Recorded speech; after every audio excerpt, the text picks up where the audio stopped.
Morning, I'm going to call the February 1st, 2022 City Council meeting to order. And I'm going to ask Councilman Taylor if he would lead us in our invocation and pledge. If y'all will please stand.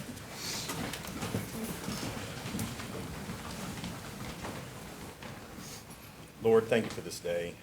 Thank you for the life that you give us. Thank you for the opportunities that you give us to this council to lead this community. We thank you for the youth that are gathered here today, for their commitment to this community and for what they're going to bring to the city. We pray for your healing upon this community. We continue to lose loved ones. We continue to struggle. And I just pray that you show us the light and lead us in that direction, Lord. I pray that you give us the wisdom and guidance today to make decisions that are on the best, for the best for this entire community. These things we pray in your name. Amen. Amen. Pledge allegiance To the flag of the United States of America and to the republic for which it stands, one nation, under God, indivisible, with liberty and justice for all. Where's our American flag? All right, don't call him out in the middle. What flag is it? He borrowed my flag. Hey, don't call him out in the middle of the meeting. Where's our American flag? We pledging allegiance. All right, item 3. Get your roll call. Don't need to publicly embarrass anybody. Sandy, see that all council members are present with the exception of Councilman McKelvey and Wallace. We hope them for a speedy recovery as they, we know one, she has COVID and he's going to find out today. So item 4 is approval of the minutes from the January 4th meeting, the January 6th special call, and January 11th. Those meeting minutes have been sent and updated and amended, reflecting the change of the vote from the 11th meeting. And so you see the letter from the city attorney in the back and updated minutes. So there are no additional additions or corrections, then the meetings will stand approved as amended. Item 5 is proclamations, recognitions. And so at this time, I will ask that our youth council will come and kind of stand, our new youth council members will come and stand across up here.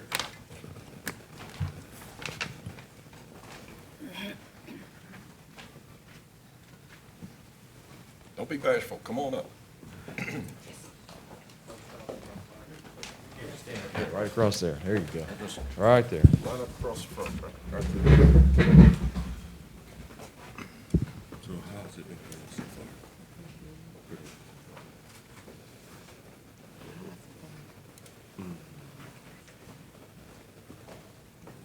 It's always an exciting day to swear in new youth council members. Guys, to let you know, you got big shoes to fill. Our previous council members have contributed greatly to progress in our city and some programs. So looking forward to working with you all over the next year. Now, let's say your name and your school. If you just kind of step forward, raise your hand so they can recognize you. Madison Agamor from Jackson Central Mary Early College High. Charles Donald, Jackson Central Mary. Trace Richardson, Southside, go Hawks. Kaylee Greer, Southside, go Hawks. I'm going to say this. Ijama Aleru, is that right? Close enough? Okay, all good. University School of Jackson. Joshua Sievers, University School of Jackson. Isabella Nolasco, is that correct? Yes. Liberty Technology Magnet High School. Howard Bontinga, Northside High School. Lydia Yaglin, close. Trinity Christian Academy, Jackson Young, Jackson Christian School. Kelly Hopper, Madison Academic. All right. I'm going to swear you all in, so I have you raise your right hand and say aye and state your name. Say aye and say your name. All right. Then you're going to repeat after me. Do solemnly swear that I will support, uphold, and defend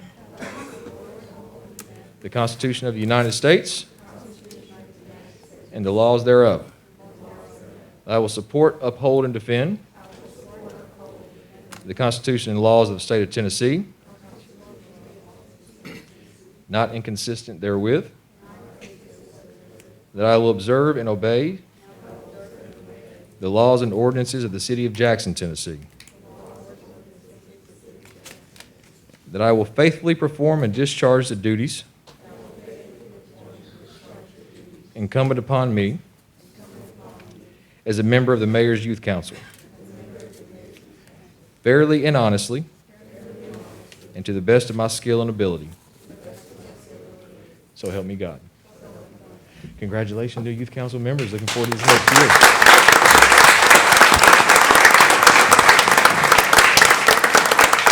Yeah.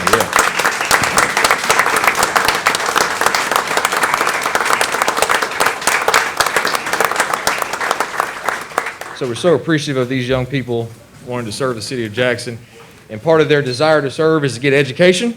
And so they want to get an education. We're anxious to get back to school, so I'm allowing you all to be dismissed and go back to class because I know you all want to get back there and learn. So thank you so much.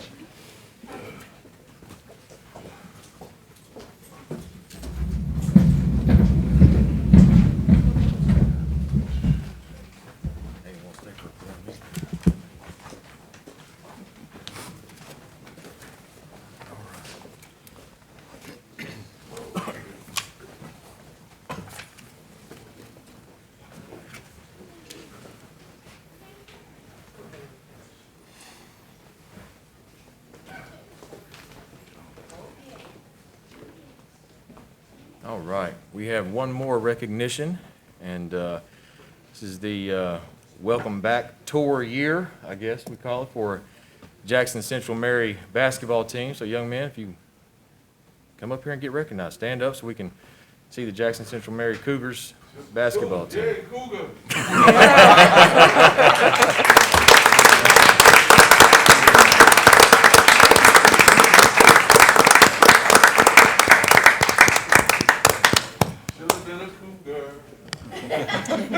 Security, where's security at? We do have Coach Rick Rudison and Coach Bray with him also. And Coach Dodd's up here as well. So I think today, Councilman, they're going to be at the council meeting and take a tour of City Hall and kind of see what government's about. So welcome, gentlemen, to City Hall and the council meeting, and try to stay awake during this meeting, okay? All right. Thank you.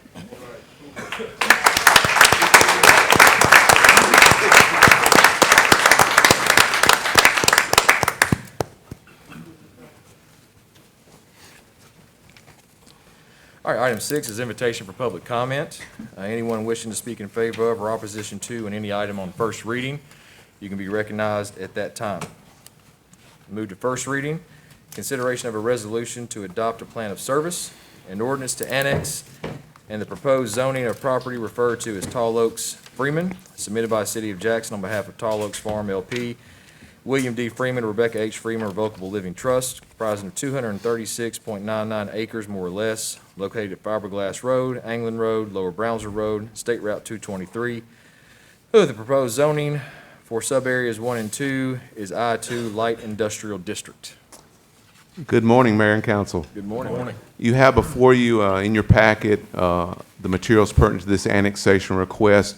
This annexation request was initiated by the city on behalf of the property owners, and this involves the industrial property that you've seen before that is located on the south side of Lower Brownsville and east of 223. And this just brings the entire property that is part of the Project Cardinal that we've been working on. This just brings all that property into the city limits. You have the plan of service that we're required to have in your packet, and you also have the zoning class that'll match what's already in the city of I-2. This item was presented to the Planning Commission, and they are recommending the annexation, the plan of service, and the zoning for the annexed area. All right, any questions from council? This is an item on first reading, so I will open the public hearing. Anyone wishing to speak in favor of or opposition to can be recognized at this time. Okay. You come up, sir, and have a seat and give us your name and. I know you guys are all excited. And you've done Before you start, we gotta get you on the record, so have a seat and give us your name before we. I'm Bob English. Okay. I own the property next to y'all. Morning, neighbors. Good morning. I've been traveling all across the United States for several years. Agricultural land is under unprecedented pressure for development across our nation. I'm not here to say no to anything you guys want to do. That's great. You bought the property. That's the way I see it. You own the property, you do what you want to. I would like you to consider one thing, though. I sat down at a family gathering in Huntsville, Alabama, and I looked over at my cousin, my wife's cousin. I asked him, I said, what are you guys gonna eat? He looked at me like I was stupid. But from I-65 all the way into Madison, it's new development where it was cornfields. And our great nation's gonna need to be fed. The soils that you're about to develop, taking millions of years to develop on that plateau into prime agricultural ground. I'd like to see you guys consider in further development, you've already done this.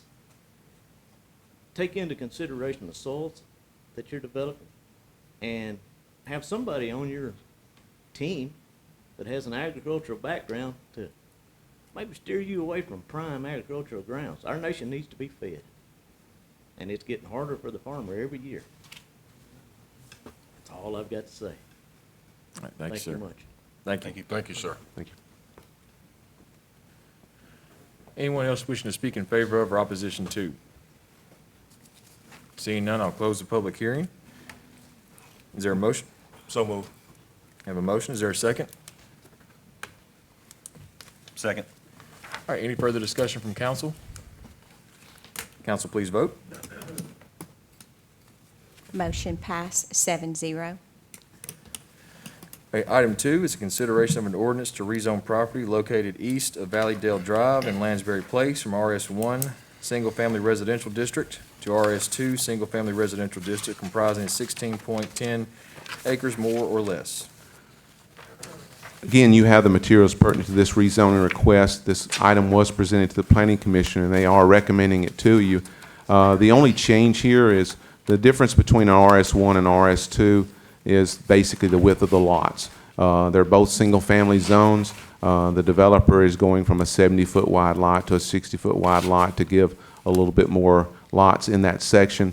Again, we feel like this is good for, one, it provides housing that we're drastically in need of, and two, it's more efficient use of the land and helps them sort of balance the infrastructure costs that are involved in developing a subdivision. So again, the Planning Commission is recommending this to you.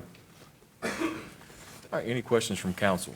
Very quickly, Stan, I asked before, we've not heard anything from any of those neighbors in the present subdivisions that are. No, sir. I talked to one gentleman, he just came by and wanted to see what we were proposing. So, again, the section, they'll go through the subdivision process, but the lotting pattern that I've seen that they're proposing is really no different than what they had before. They're just getting a few more lots. Okay. All right, this is an item on first reading, Thank so you. You're welcome. I'll open the public hearing. Anyone wishing to speak in favor of or opposition to can be recognized at this time. Seeing none, I'll close the public hearing. And is there a motion? So moved. I Second. have a motion and a second. Any further discussion? Council, Who was the please. second? Uh, Johnny? Johnny, whoever was the first, the other was the second. Johnny or David? Okay. No further discussion? Council, please vote. Motion passed 7-0. Thank you, Mayor and Council. Thank you. All right, next up, item 3. Have a proposed budget amendment for American Rescue Plan Act for same amount, $6,946,725. And Lauren and Bobby will explain what we're doing. Good morning. Good morning. Mayor and Council, Lauren's up to help me on the resolution part. If it's in your new business, first item under new business, if you choose to consider them both at the same time, it might make more sense.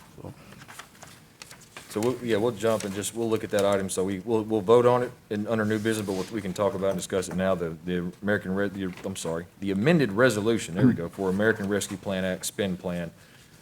And let Ms. Kirk talk about the spend plan, and then we'll talk about the budget amendment. Okay, thank you. So regarding the budget amendment, just in the way of background, I'm sure the council will remember in previous meetings, we actually approved a budget amendment for the FY '22 budget to appropriate the American Rescue Plan funds for FY '22.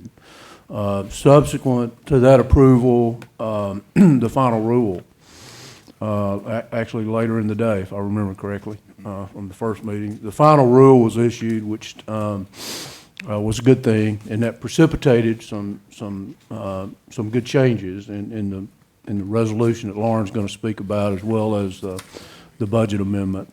So what this amendment does is appropriates for the rest of FY '22 the funds, American Rescue Plan funds that the city plans to obligate or spend this year. And so if you look at the budget amendment, in the first column would represent the budget amendment that you previously approved. And in order to reconcile the resolution that Lauren's going to speak to here in just a minute, we need to amend that first budget amendment by this budget amendment. And you'll note that the classifications for the spend buckets changed a little bit, and some money was moved from one category to the other, but the total that was approved previously is not changing, still the same amount as we previously approved. It's just in the expenditure buckets are changing some. So, and again, this would be amending the FY '22 budget, so this would affect spending between now and June 30th. So. And Council, this is under first reading, but there will not be a second reading of this budget amendment because we're not increasing the total amount, we're increasing inside the item, so this will just be one reading. That's correct. Speak to the resolution? Yes. So the resolution before you, as the mayor said, is amended from what was passed previously. It just reflects these changes with the change in the final rule, allowing us to have up to $10 million in lost revenue category. So it creates new categories of community support, public health and safety, which is investing in new HVAC at TR White. A little under $1 million to put toward our stormwater TDEC infrastructure matching grant, and then again that $10 million of lost revenue. The additions to this resolution include the last two paragraphs talking about with the community support, we'll be using my team, the Love Your Block fellow, and AmeriCorps Vista, who you've probably met already. If you haven't, please make time to talk with them. They're already doing really great work engaging with our community. As well as our new community development coordinator that we're hiring to work with the community on eligible expenses that we can put toward making our neighborhoods better and using these funds what they were intended to be used for.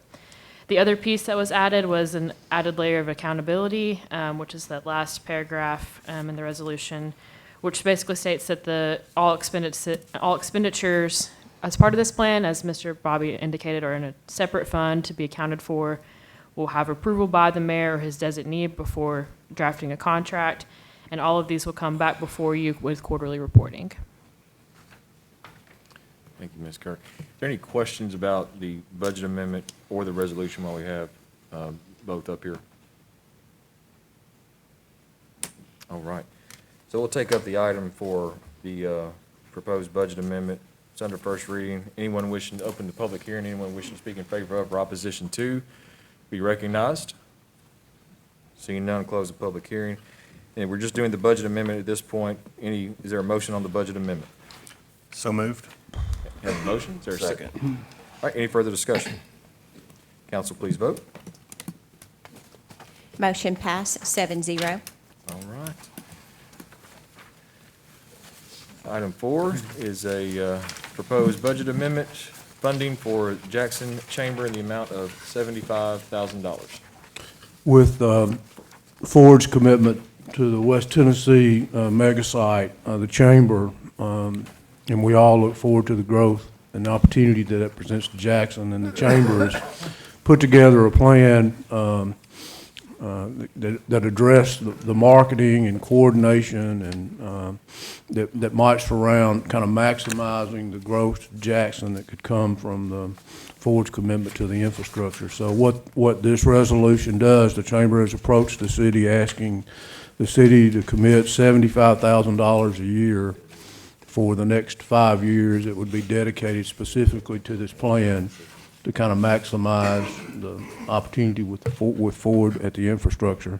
In the way of information, it's my understanding the Chamber made the same request to the county, and the county has approved this funding level, and the chamber has approached both JEA and West Tennessee Healthcare for $37,500 a year each for the next 5 years as well, so. I see Chamber CEO is here. If y'all have any questions for him regarding this proposal. Kyle, if you want to come up just for a second, just talk a little bit about what this is, a little more detail. And put you on the spot here. Yeah, good. Thank you, Mayor and Council, and Bobby summed it up exactly right. What has happened with the announcement of Blue Oval City at the Memphis Regional Mega Site really has changed the way that we need to do business at the Chamber. We have been extremely fortunate in locating new industry over the last several decades. That's going to continue. The Ford suppliers that are going to locate in this area, we've got the best industrial parks in West Tennessee. We're going to continue to be successful there. What we're really going to have to double and triple down on is our ability to recruit people. And because all of you know, Ford has announced they're going to hire 5,600 folks, that they will be online by 26. What we're anticipating by 2030 is that's 15,000 people working at that site. So Jackson and West Tennessee are going to continue to grow. The question is, what type of development do we want? Chamber's in a very unique position to really act kind of as an air traffic controller to make sure that we develop this community in the best way, working with the city, the county, the planning department, and everyone here. So that's what that funding is for. A lot of it's for marketing that will begin probably in 23. Right now, we can't recruit a lot of people to Jackson and West Tennessee because we got to build a lot of new houses and multifamily. So that's what that plan, that's a quick summary. I can go into more detail or answer any questions. All right, any questions from council? It should be noted, this comes with a recommendation from the Budget Committee as well. Yes. Move to approve. Second. All right, we have a motion is second. This is an item on first reading, so we will open the public hearing. Anyone wishing to speak in favor of or opposition to be recognized. Seeing none, I'll close the public hearing. We do have a motion and a second. Any further discussion from council? Council, please vote. Motion Thank you. passed, 7-0. Thank you, Kyle. Item 5 is proposed budget amendment, JPD insurance recoveries in the amount of $42,030. Yes, this budget amendment would appropriate the insurance recovery that the city's has received for a police department unit that was a total loss. So move. Second. We have a motion is second. This is an item on first reading, so anyone wishing to speak in favor of or opposition to be recognized at this time. Seeing none, close the public hearing. We have a motion and a second. Any further discussion? Council, please vote. Motion passed, 7-0. All right, thank you, Bobby. On the second reading, item 1 is proposed budget amendment for the Animal Care Center in the amount of $35,337. Council passed this on first reading. So moved. Have a motion? Second. And a second. Any further discussion? Council, please vote. Motion passed, 7-0. Item 2 is proposed budget amendment for financial empowerment grant in the amount of $150,000. So moved. Have a motion? Second. And a second. Any further discussion? Council, please vote. Motion passed, 7-0. All right, new business. Item 1 is consideration of an amended resolution for the American Rescue Plan Act spend plan. It's the resolution that Ms. Kirk just spoke to. Do I have a motion? So moved. Second. A motion is second. Any discussion? Council, please vote. Motion passed, 7-0. All right. Item 2 is consideration of a contract with Southern Market Solutions LLC for flea market showcase. Calling John Robert, Zach Polk, and Southern Market Solutions to tell you a little bit about that. Good morning. Morning, Mayor and Council. Proposals were received for a flea market showcase. This includes the rental of the facilities to run the flea market at the fairgrounds. We had 4 vendors. Evaluation team was comprised of David Cisco, John Robert, and myself, and we recommend the award go to Southern Market Solutions. We have Jerry and Allison here, Wyndham, with Southern Market Solutions if you all have any questions for them. All right, any questions from council to Southern Market Solutions? Move to approve. We have a motion? Second. And a second. Any further discussion? Council, please vote. Motion pass 7-0. All right. Thank y'all. Thank you all. Item 3 is a recommendation for mayor's compensation. I'll call on Vice Mayor Taylor to give the report of the recommendation. Thank you, Mayor Conger. Let me get to my sheet here.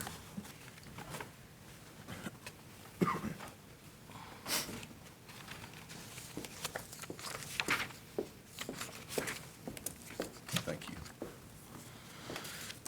So this is this happens every 4 years, or we have the opportunity as a city to do this every 4 years. Both item 3 and item 4, the mayor's compensation and the council's compensation. As vice mayor, I'm assigned to a committee, and the mayor appoints members to the council compensation committee, and then this body appoints them to the mayor's compensation committee. And so I had the opportunity to serve on this mayor's compensation committee with Angela Parks, Charles Rahm, Caleb Merriweather, and Beth Kaufman. We looked at a number of different things to look at the compensation for the mayor's office from July 1st, 2023 through June 30th, 2027. And so it's important for everyone to note that both of these recommendations would not go into effect for the current office holders, but for those that hold the office during that time period that I just referenced. Per the charter, these recommendations are put forth to establish an appropriate compensation level to fairly compensate for the responsibility of the office and to be a sufficient level to attract well-qualified candidates. Currently, the base compensation for the position of mayor of the city of Jackson is $130,000. That was established in 2014 through a similar committee process. After a lot of discussion, we looked at a lot of different data to help drive this recommendation that you have in front of you. We received the latest MTAS survey for the mayor's compensation. I'm sorry, I'm off base a little bit. Excuse me. For the mayor's compensation, Mr. Pretty, Mr. Dodd, Ryan Porter, and Landon Preston served on that committee. Please excuse me. Both these committees swirled together at points. But back to the comment, that $130,000 was set in 2014 through a similar committee recommendation. What we looked at was MTAS provide us with the mayor's compensation across the state, so we compared that with other similar governments.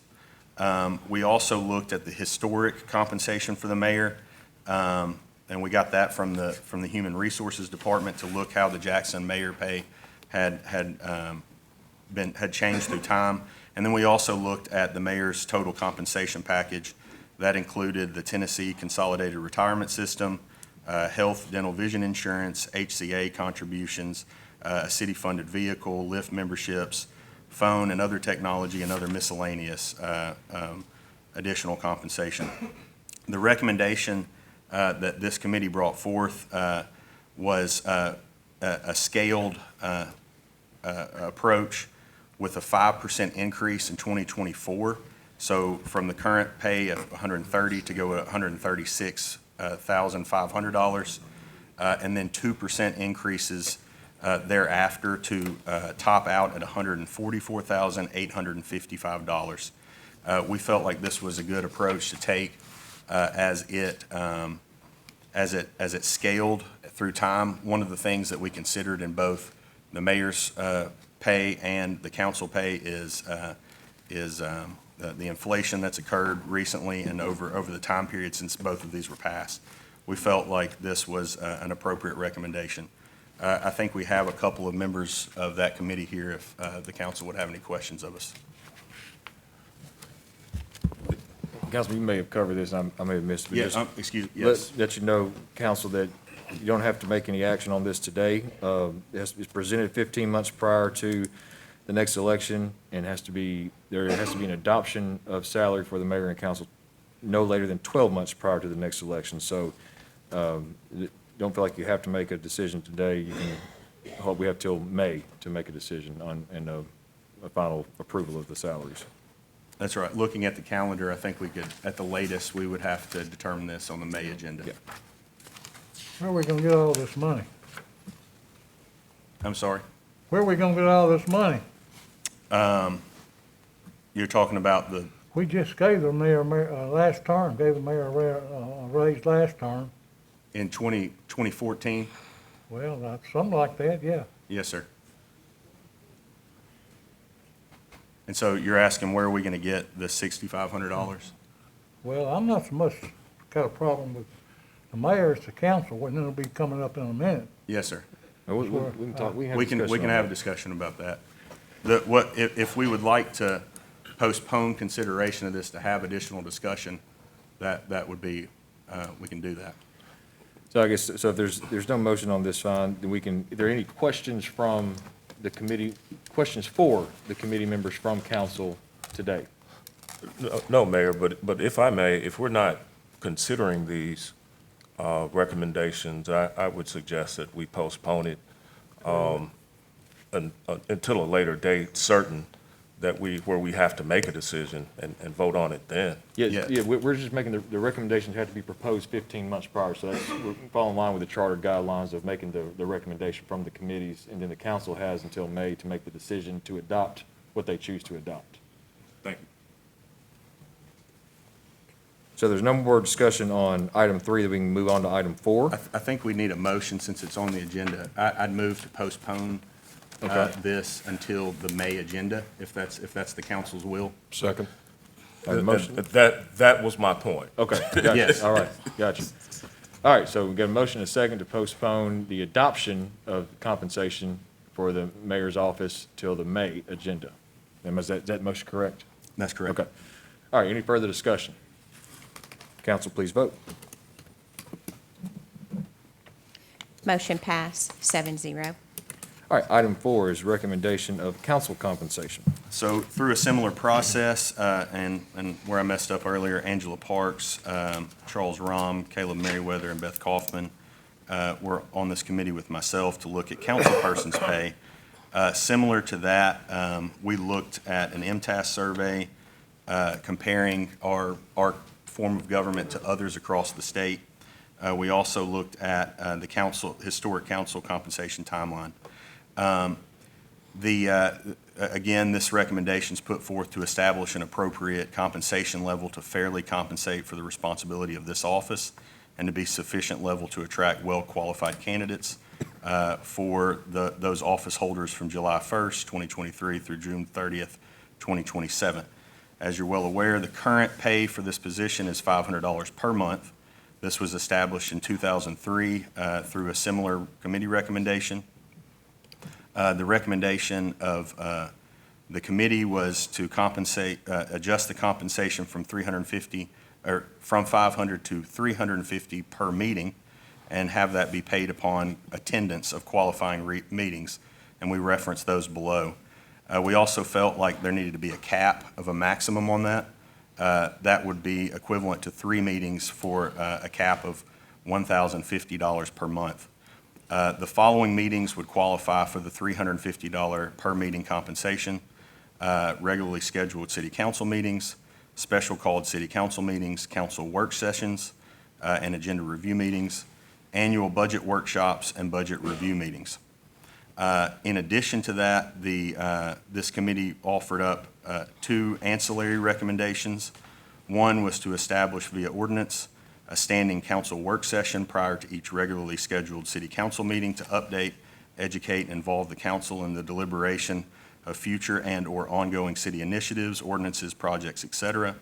And the second was to establish a budgeted amount of $2,500 for non-competitive funds for each council member to seek continuing education through webinars, conferences, workshops, leadership programs, etc., that are approved by the Council Expenditure Committee. This recommendation would allow each member to have an allotted amount of the same dollars to ensure accessibility during the fiscal year. It is important to note that these funds would not roll over from year to year.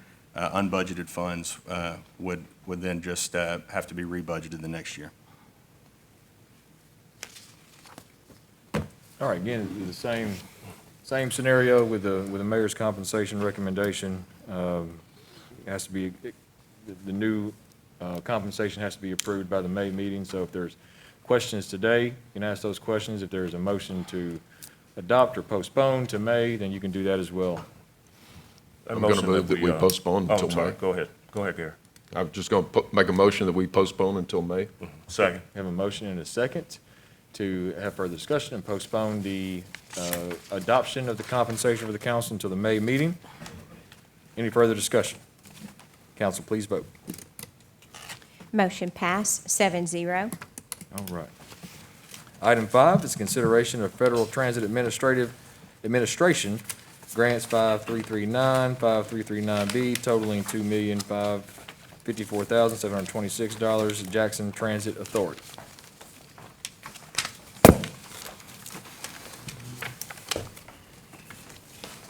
Good morning, Mayor and Council. Good morning.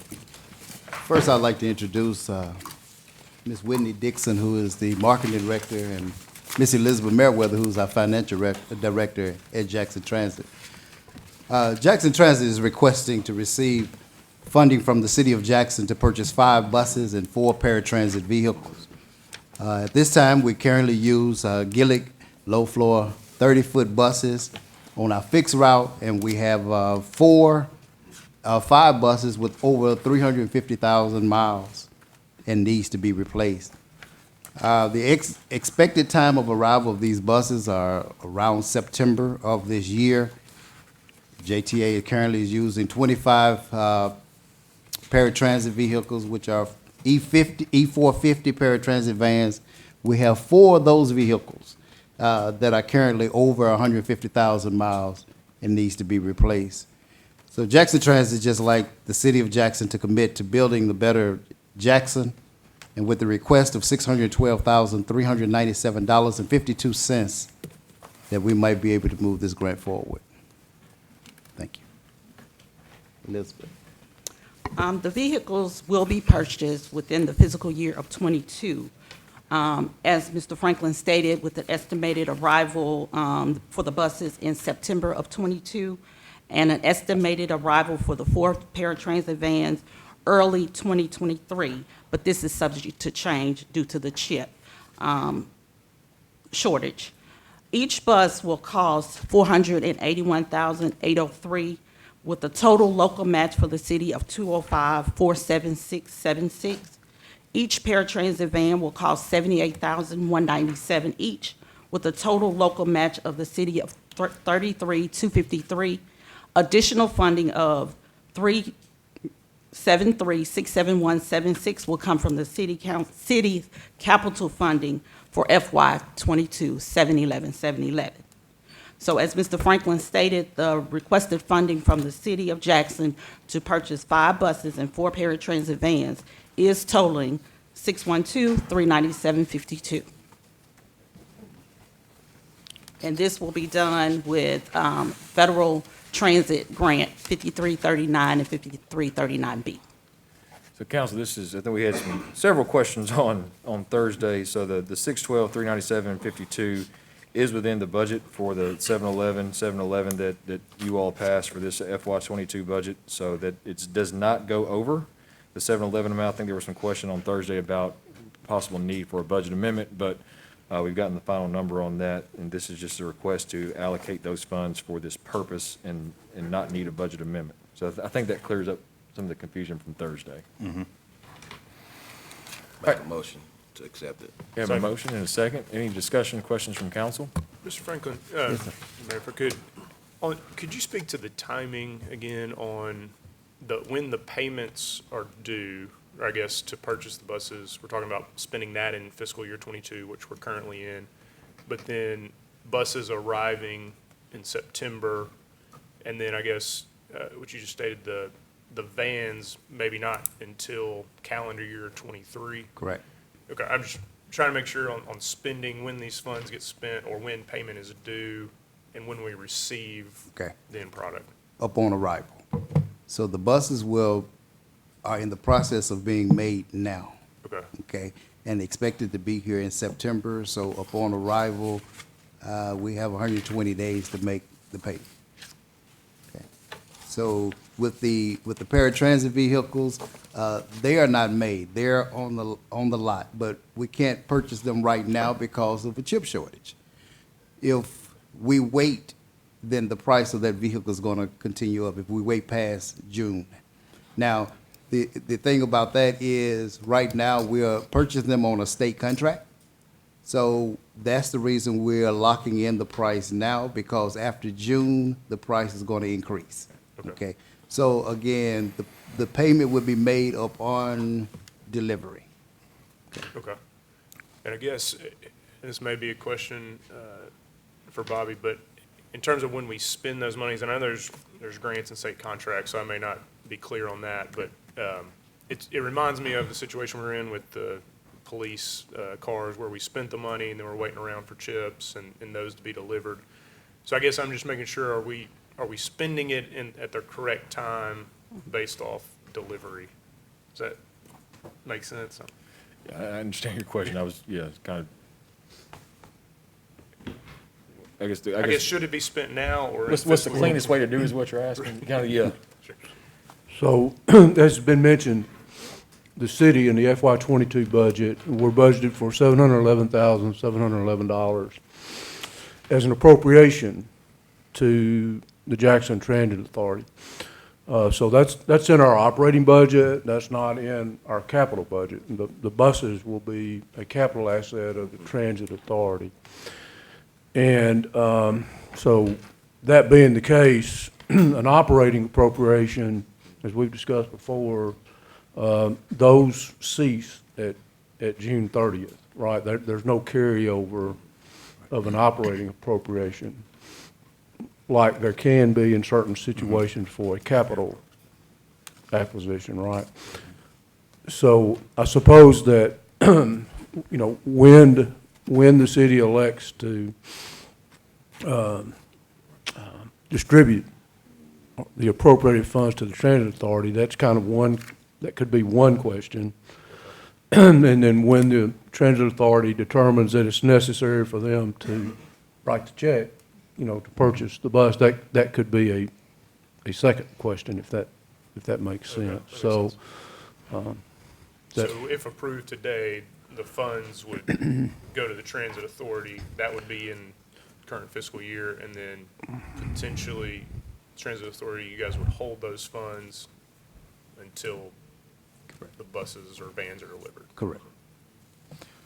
So, Is that, So technically, not to get too technical, but technically, the $711,711, that's already been appropriated and approved by the council, and it's in our budget. So I suppose what the council really would be approving today would be the agreement to provide the local match, and the agreement, the recommendation from the Transit Authority that funding be used for the purchase of the 8 or 9 vehicles or 8 vehicles.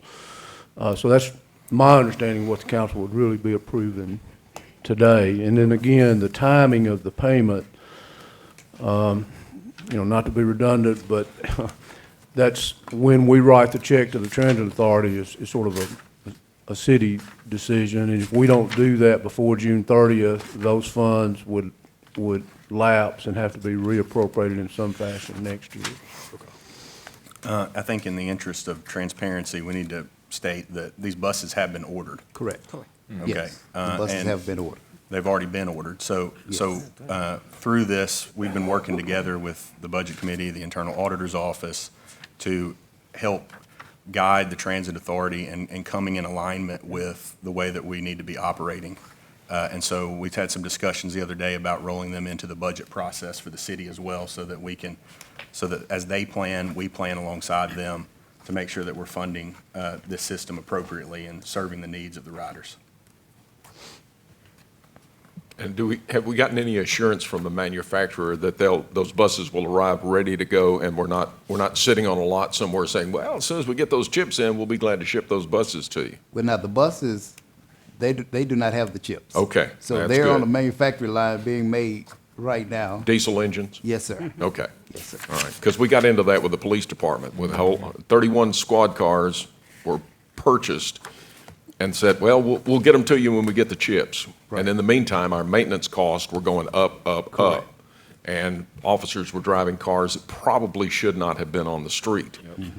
So, you know, we don't want to get into a situation where, you know, we're sitting here saying, okay, we're going to expend these funds, but we can't deliver them to you just yet. But if they've got diesel engines, no chips, then I think we've got a little better situation going on there. That's correct. Mayor, one other question, Mr. Franklin. I know there's been some discussion, and I've had members in my district that use the JTA bus system ask about, you know, updating the way we pay, going cashless, using an app or different stations to be able to purchase tickets. Also the mapping and trying to understand, you know, when the bus is going to be on time, you know, or if it's early. Can you update us on any of those improvements that we've kind of been talking about for the last little bit? Well, one has already been implemented, and that's the Transloc. The Transloc app, if they download that app, they can actually see where the bus is located on that particular route. Okay. Right now, we are working with, our next project would be to update the website, and along with the website would be the cashless pay that you're speaking of, where you can use a credit card, debit card, or you'll be able to use a Cash App card. So that would be the next project. Okay. Do we have any timelines on when those would be expected to be completed? I'm not holding you to it. Hopefully midsummer. Okay. Yes. So if we can get this project moving forward, then that would be the next project, and hopefully the new buses, when they arrive, they can have them on there as well. Sure, okay.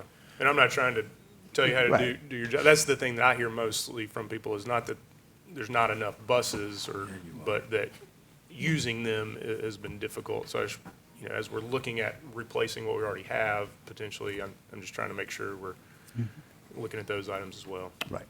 All right, so Bobby, so I can get this right. The motion that is being asked of today is to approve the local match for the purchase of the vehicles. Correct. I would amend that to say that it's. There's no motion on the table, so. I thought we had a motion to approve and a second. Okay, Yes, never it mind, was. sorry. So I think we would need to amend that legally to approve the contract, though we don't have that in front of us. The city is required to approve all these contracts. So, you know, we need to see that and approve it. We can approve the funding match, but there is some contractual approval as well, or that could be a resolution to support them. But Mayor, I think you would have the duty of signing the contract Okay. in the future as well. So as we plan Right. these other phases, those contracts come to us for approval and his signature. My point, Mayor, was just simply that the council's already appropriated in the budget ordinance to several levels, so that's already been approved. That's right. Yeah. This would be a transferal of those Right, dollars. Right, okay. Quick question, Travis. Yes, Do you still have a cash option for anyone riding the buses? I'm sorry. Cash option, can it still, you pay cash or? Cash. They Cash can? only. Right now, it's cash only. Cash Okay, only. okay. Yes.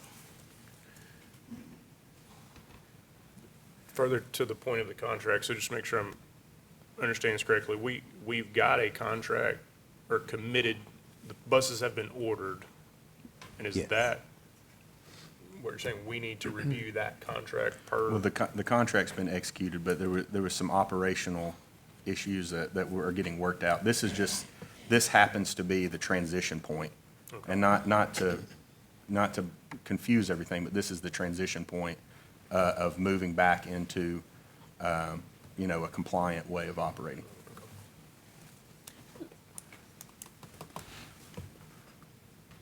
I'm trying to get back to the point, the motion now.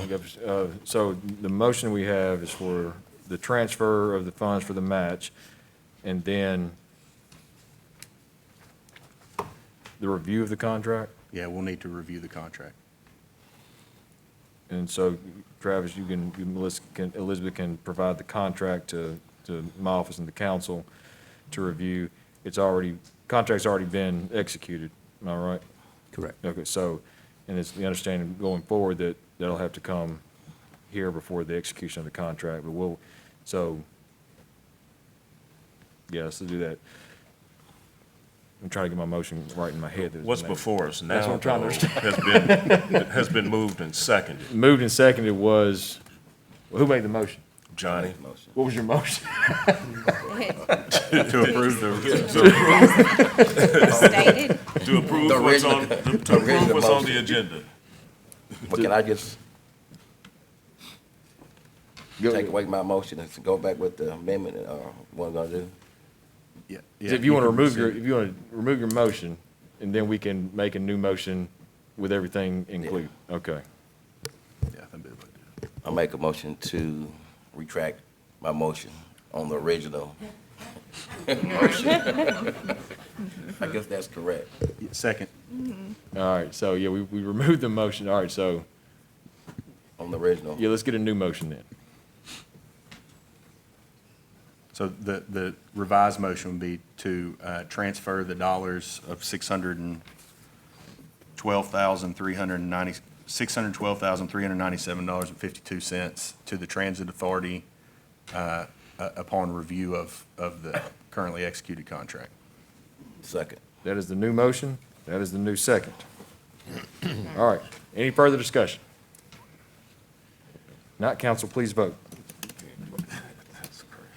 Motion passed 7-0.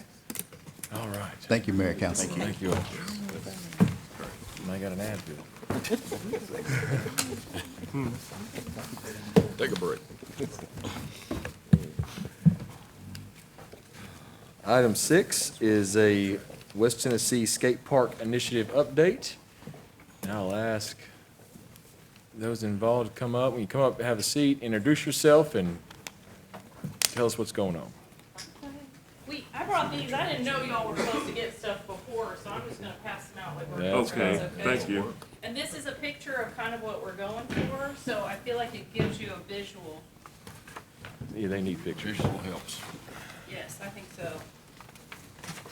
Thank you. How are you? Thank you.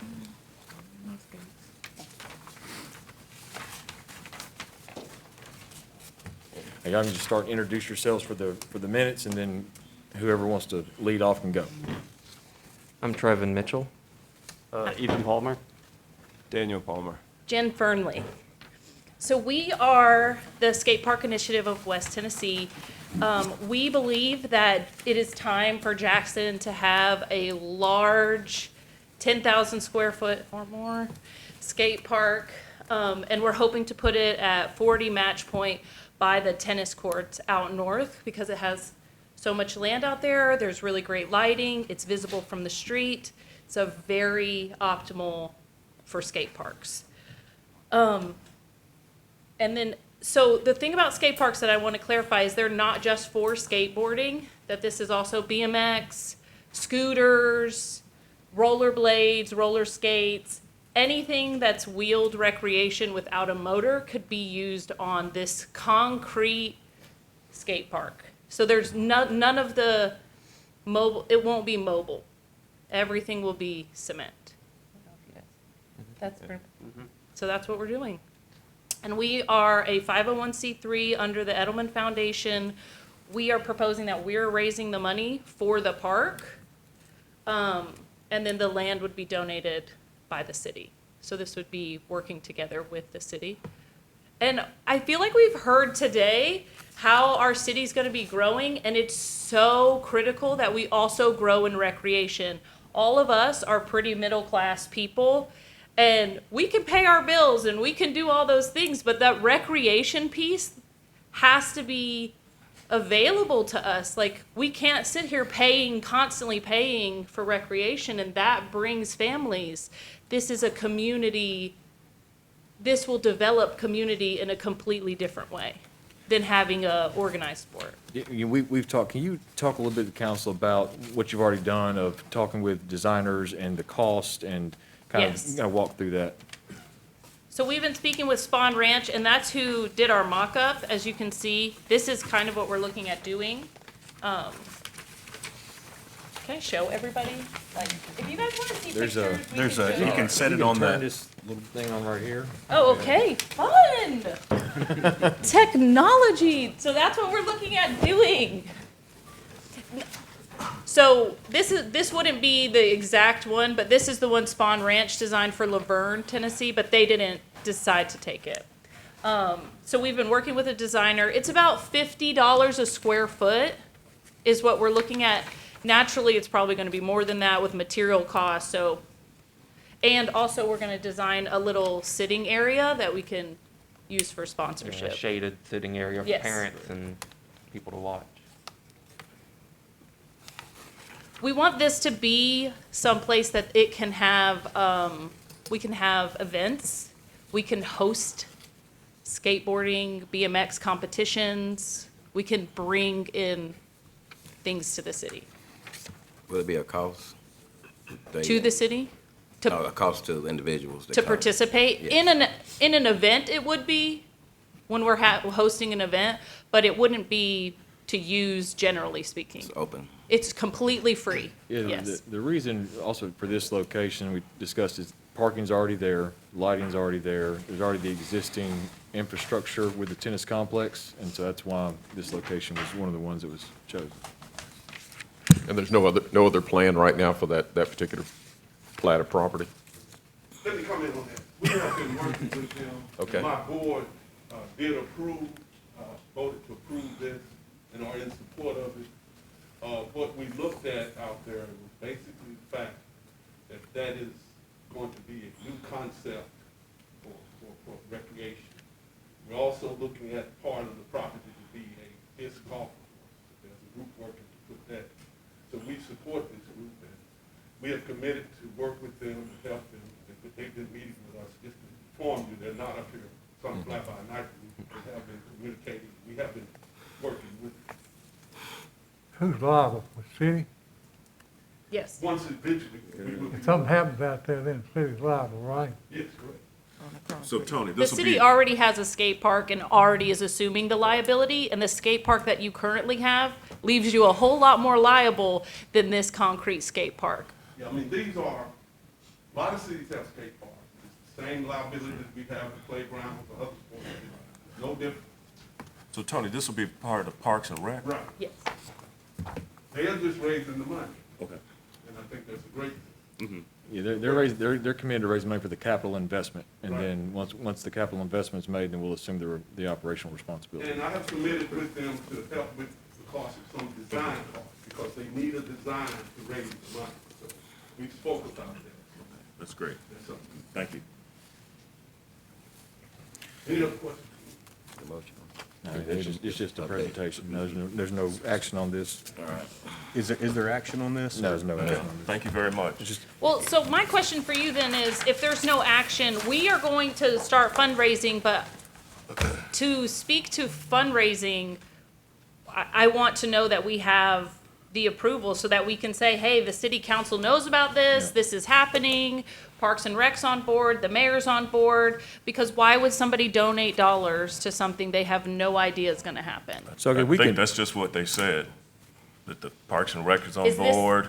yes, sir, their You're board working with approved the the city plan. and But I'm asking, like, raising is the money. city council on board? Is that, like, We everybody's support good? 100%. We might do a letter from the city council, from the So mayor's if office. we want, so let's Sure. do this, we want to somebody wants to make a motion to support the initiative, then we Okay. can do that and have it on record that there's support for the initiative. Great, So yes. moved. Have a Second. motion and a second Second. to support the skate park initiative, West Tennessee Skate Park Initiative. Any further discussion? Council, please vote. Okay, motion passed, 7-0. All right. Thank y'all so much. Thank you.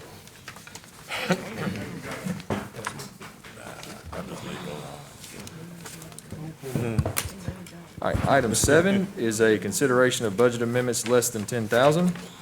Those don't require a vote, just sunshine into the council. Item 8 is consideration of invoices over 10,000. So moved. Have a motion? Second from Councilman Cisco, who, by the way, before we close, is also Councilman Cisco's birthday. Happy birthday, Councilman Cisco. Another year. All right, council, please vote. Yeah, yeah. Motion passed, 7-0. No further business coming before the council. Meeting is adjourned. I'll figure we do it upstairs.